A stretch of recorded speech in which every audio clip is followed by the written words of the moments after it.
ఏపీలో ప్రభుత్వం మారిన తర్వాత పరిస్థితులన్నీ మారిపోతున్న సూచనలు కనిపిస్తున్నాయి. పెట్టుబడులు పెద్ద ఎత్తున వస్తున్నాయి. పలు సాఫ్ట్వేర్ కంపెనీలు విశాఖకు వస్తున్నాయి. రాజధాని ప్రభావంతో విజయవాడలోనూ ఉపాధి అవకాశాలు పెరుగుతున్నాయి. రాయలసీమలో తయారీ పరిశ్రమను ప్రోత్సహిస్తున్నారు. ఈ క్రమంలో విశాఖ, విజయవాడ ఉద్యోగ ఉపాధి కేంద్రాలుగా మారుతున్నాయి.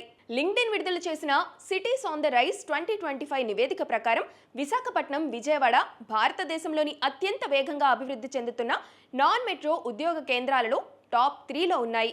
Visakhapatnam IT, financial services, pharma, Vidya, logistics, metal, minerals వంటి రంగాలలో వేగంగా అభివృద్ధి చెందుతుంది. ఇంజనీరింగ్ రంగంలో ఉద్యోగ అవకాశాలు గణనీయంగా పెరుగుతున్నాయి. రాష్ట్ర ప్రభుత్వం మౌలిక సదుపాయాల అభివృద్ధిపై దృష్టి సారించడం, తక్కువ జీవన ఖర్చు ఈ నగరాన్ని ఉద్యోగ కేంద్రంగా మారుస్తున్నాయి. విజయవాడలో ఐటీ రంగంలో పెట్టుబడులు పెరుగుతున్నాయి. ఇంజనీరింగ్ రంగంలో ఉద్యోగాలు ప్రధానంగా పెరిగిపోతున్నాయి. హెచ్సిఎల్ టెక్, ఇన్ఫోసిస్ వంటి ఐటీ సంస్థలు విజయవాడలో కార్యకలాపాలను విస్తరిస్తున్నాయి. అమరావతి ప్రభావంతో విజయవాడలో వివిధ రకాల ఉపాధి అవకాశాలు పెరుగుతున్నాయి. లింక్డ్ఇన్ నివేదికలో విశాఖపట్నం, రాంచీ, విజయవాడ, నాసిక్, రాయ్పూర్, రాజ్కోట్, ఆగ్రా, మదురై, వడోదర, జోధ్పూర్ టాప్ 10 జాబితాలో చోటు దక్కించుకున్నాయి.